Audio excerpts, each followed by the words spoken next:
After the financial crash of 2008, people across the world called for an alternative to the current financial system, one free from any manipulation by central banks or governments. Under our proposal, the federal government would put up to $700 billion taxpayer dollars on the line. The bank rescue comes in three parts. £50 billion of taxpayers' money will be offered to strengthen banks' balance sheet. £200 billion will then be offered to banks in short-term loans by the Bank of England.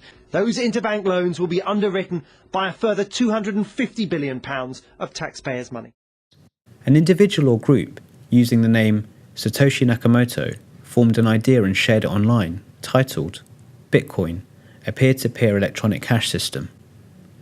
The goal was to create a completely decentralized peer-to-peer network and to prevent double spending.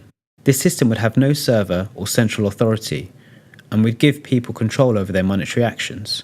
In January 2009, Satoshi Nakamoto mined the Genesis block of Bitcoin, launching the network to the world.